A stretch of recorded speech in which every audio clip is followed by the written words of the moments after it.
Tonight from downtown Indianapolis, the Fever welcome in the Seattle Storm with major playoff implications on the line tonight. All right, y'all, look, this is a big one tonight, okay? It's an important one. This has got to be our best 40 minutes. This has got to be our most intentional 40 minutes in everything that we do, okay? Look, no one person needs to do anything outside of themselves, right? But every single person in this locker room needs to be the best version of themselves. All right, y'all. Look, this was not supposed to be easy. Caitlin Clark is still out. 5 teammates are missing, and the Fever had been sliding down the standings. Every possession mattered.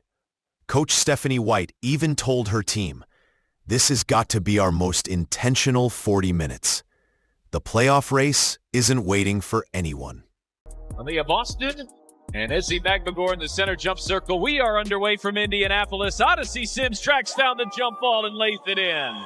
Sims wearing bright pink shoes, passes to Mitchell, right corner 3. It's good, and it's a record! 771 points and counting in 2025 for Kelsey Mitchell, the most in Fever franchise history. And yet, even in street clothes, Caitlin Clark owned the night.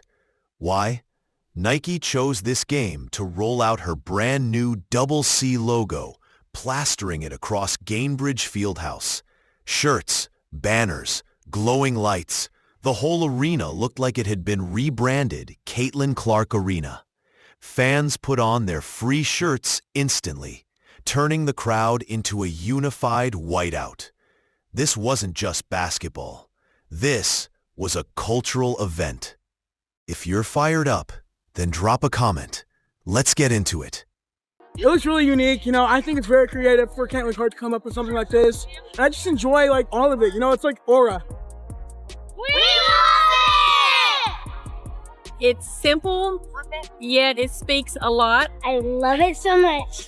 I'm a big fan of it. Simplicity is the best. I like the design. Nike always does great with design, so I'm a huge fan of the logo. It looks really cool. I was really excited to see it last night, and it looks like we're going to get shirts with it on it, so that's pretty exciting too.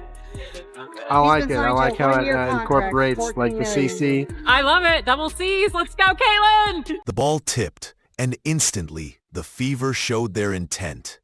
Odyssey Sims tracked down the jump, darted to the rim, and scored. Seconds later, Kelsey Mitchell drilled a right corner 3 to tie a franchise scoring record. From that moment on, Indiana never trailed. But here's where the tension spiked. Just minutes in, Lexi Hull collided head-to-head with Kalia Copper. The arena went silent. With 5 players already sidelined, losing Hull felt devastating. She walked off holding her forehead, swelling instantly visible. Fans gasped, the energy drained, and then, in true Fever fashion, she came back. Face bruised, expression steady. Hull checked back in and fought for rebounds like nothing happened. That toughness lit the spark. The Fever rallied around her and never looked back. And Gabby Williams were slow to get up after a collision underneath the basket. Here's what happened.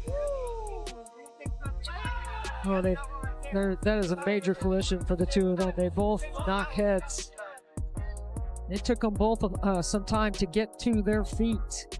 Lexi Hull gets hit in the head there at the beginning of the game, comes back in. If you could just speak to her toughness and what it meant seeing her fight through what sure was not very pleasant. I feel like Lexi's the definition of tough. Yes. I think when you just think of her as a player, the way that she hustles, she likes to get loose balls, extra offensive possessions.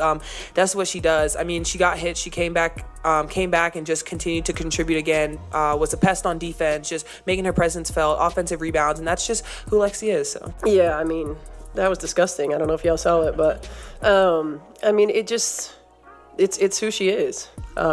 She's just a tough young woman who battles every possession, and you can never tell if Lexi if she's hurt, if she's injured, if she goes down, if she gets back up. She just always has the same expression, and she just plays her butt off. And I'm thankful that it wasn't worse. And thankful that she was able to come back. But she really kind of epitomizes the toughness and the grit of this team. From that point forward, it was a three-headed monster. Aaliyah Boston bulldozed her way inside for 26 points and 12 rebounds. Kelsey Mitchell slashed through defenders, finishing with 24. Odyssey Sims added 21, including a wild contested bag shot from 30 feet that blew the roof off the arena. By halftime, Indiana had scored 50. By the final buzzer, the scoreboard read 94-74, and the Fever had rewritten the record books again. Williams drive, passes, Breezy with a block. She swats Malunga. Fever in transition left to right, Powers at the right elbow. Backing down Diggins, passes left wing, Kelsey fires, got it! The defense to offense, and the Fever lead by 10. It's 22-12 with 2 minutes to go in the first quarter. Sims knocks down a three. Kelsey pick and roll, and TD lays it in. Lexi left wing, rise and fire. Yes! Howard skip pass, AB, watch three, right side. Bucket. Mitchell sees two. There's Boston. Front roll into the race. They didn't get a good look, and it's Boston to Mitchell. That wraps up the first half. The Fever lead the Storm 50-39. How many records can one team break in one night? Try these on for size. Mitchell became the franchise's all-time single-season scoring leader. Boston recorded her 1,000th rebound, joining Candace Parker as the only players to reach 1,000 rebounds and 350 assists that quickly. Sims became the second fastest Fever player to 50 points and 25 assists. Only Clark did it quicker. And for just the 7th time in WNBA history. 3 teammates scored 20-plus in under 30 minutes. That's not just a win, that's history. Boston gets the bounce. And it's Howard to Boston. 16,737 on their feet at Gainbridge Fieldhouse. Final score, Fever 95, Storm 75. A statement victory for Indiana to spring ahead of Seattle in the standings. And Cal set a new franchise record for most points in a single season. Wow!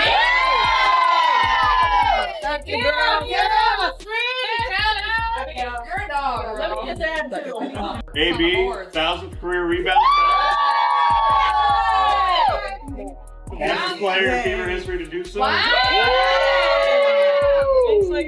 So now the question becomes, if this is what Indiana can do shorthanded, what happens when Caitlin Clark comes back? Imagine her shooting alongside Mitchell's slashing and Boston's dominance inside. Imagine a playoff push with Hull's defense, Sims' firepower, and Clark's limitless range all on the floor together. This wasn't just a victory. This was a warning shot to the league. The Fever aren't waiting for tomorrow. They're building history today. We made more free throws than they attempted. Yo, hey, that is a difference maker for us, and that will be a difference maker for us. 22 assists on 36 made field goals, total team effort. If you enjoyed this breakdown, make sure to leave a comment below, hit the like button, and subscribe so you don't miss future videos.